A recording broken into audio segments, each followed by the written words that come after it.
This video covers the standard setup for AC and AC pulse. Start by selecting your TIG mode by pressing the TIG button here. At the top, you have DC. Then you have AC, and then you have an AC-DC mix wave. As we are setting up for AC, we will go ahead and select the middle AC option. The next button along is your AC waveform. On this machine, you will have the option to change the type of waveform you are using. These include square wave, triangular wave, and sine wave. Each of these waveforms provide different benefits. Square wave will give you better cleaning characteristics. Triangular wave will give you better heat input into the material, and sine wave offers good characteristics on both cleaning and heat input, providing a balance between square and triangular wave. Now you should select your trigger setting for your torch. You can choose from 4 different trigger settings: 2T, 4T, 4T cycling mode, and spot mode. You can find an explanation of how these modes operate in the operating manual. 2T is your best bet for a basic setup, as the arc will strike when you press the trigger and extinguish when you let go of it. Here you have the option to turn the HF on or off. Leaving the HF on is the easiest way of striking the arc, as it is a non-contact start method. When using this method, you bring the tungsten within 2 to 4 millimeters of the plate and simply press the on-torch trigger or foot control, and it will create a high-frequency spark that will jump from the torch to the material that you're welding. This will then form the welding arc. If you turn the HF off, you won't have that option, and this will now change to lift arc. With lift arc, the tungsten will have to make contact with the material being welded. To do this, you press the trigger, make contact with the material, then lift it off. When your torch is lifted off, this will now form the welding arc. Here you have the option to turn your pulse on or off. We will start with a standard AC setup first, then cover the pulse later on.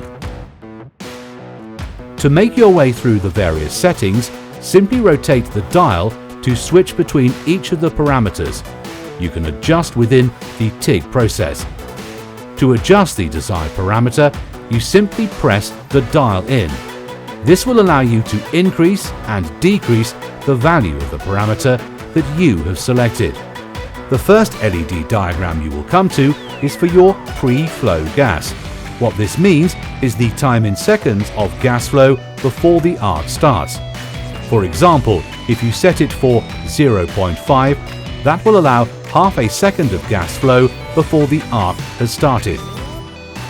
Next on the diagram is your starting amperage. Depending on your requirements, you can choose to set a higher or lower starting amperage compared to your peak amperage.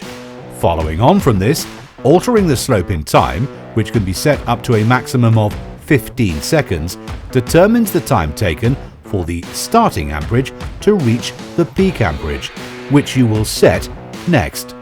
The peak amperage is also the main welding amperage and should be adjusted to suit the thickness of the material being welded and your application. A good starting guide for peak amperage is 30 amps per millimeter thickness of material. For example, here we set the amps to 200, the slope time to 7 seconds, and the peak amps to 100. This will mean that the machine will strike the welding arc at 200 amps, and then over a period of 7 seconds, reduce the amps to meet the peak amps of 100. Having a higher starting amperage can be useful to ensure you're getting enough heat to form a weld pool when trying to weld thicker sections of metal. If you do not intend to use this feature, you can simply set your slope in time to 0.0, and then it will now automatically start at your desired peak amperage. The next LED along from the diagram is slope down. This is the same feature as the slope we have just talked about. However, Instead of the amperage sloping at the beginning of the weld, the slope out will slowly reduce your amperage when you let go of the trigger at the end of the weld. You would simply select your slope in time here, and select your desired finished amperage here. Once your finished amperage has been reached, the welding arc will extinguish completely. Again, if you don't wish to use this feature, simply set your slope out time to 0.0 and then it will just turn off straight away and skip this option. The next parameter on the diagram is post-flow gas. This is the same principle as pre-flow gas, but will come into effect at the end of welding. This should be adjusted based upon the peak amperage used. Higher amperages will require a longer post-flow gas time to ensure the tungsten electrode is shielded by a steady flow of argon gas while it is cooling. For example, at 100 amps, I'm going to set my post-flow gas to 4 seconds. Put simply, once the welding arc has extinguished, the gas will continue to flow for 4 seconds. Here, you will need to adjust the AC frequency. This inverter offers a range from 50 Hz up to a maximum of 200 Hz. We recommend 90 Hz as a good general setting for AC welding. Increasing the AC frequency allows you to control the width of the cleaning for a narrower cleaning area and a more focused bead on the aluminium. The other AC setting you will need to adjust is the AC balance. This controls how much of the AC cycle is actually performing a cleaning action on the plate and how much is used for heat and penetration into the material.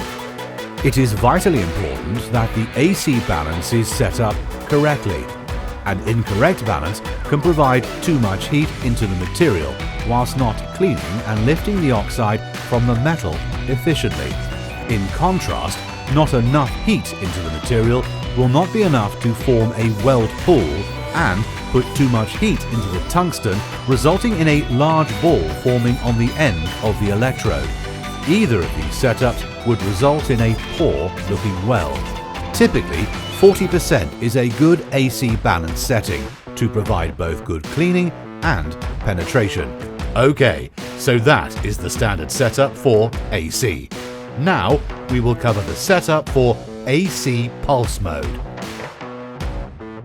Pulse welding can be useful for controlling heat input into material and can reduce the risk of burning through on thinner sections of material. The way in which it achieves this is by alternating between a high amperage, known as your peak, and a lower amperage, known as your base amperage. The speed at which it does this is known as your pulse frequency, which is measured in Hertz. We will look at this in more depth shortly. To go into the AC pulse setting, you simply go down to the pulse button here and select the pulse function, which is the bottom icon.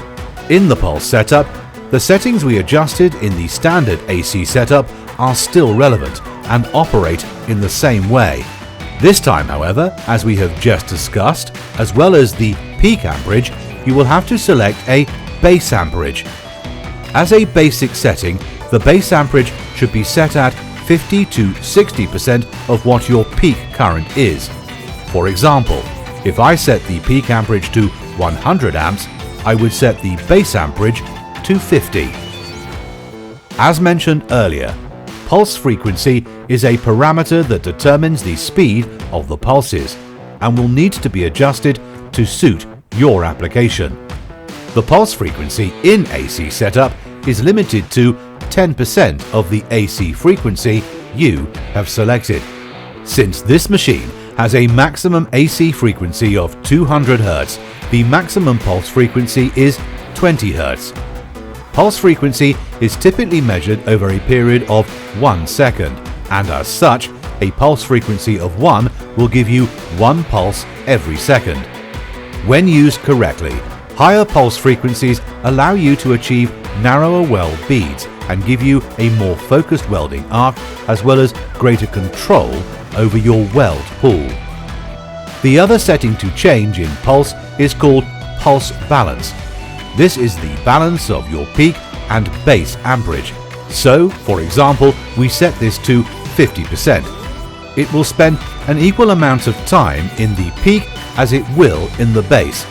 So, if you have to set it to 1 pulse every second, it will spend half a second at the peak amperage and half a second on the base amperage. Thanks for watching this video. Please subscribe and check out our other videos.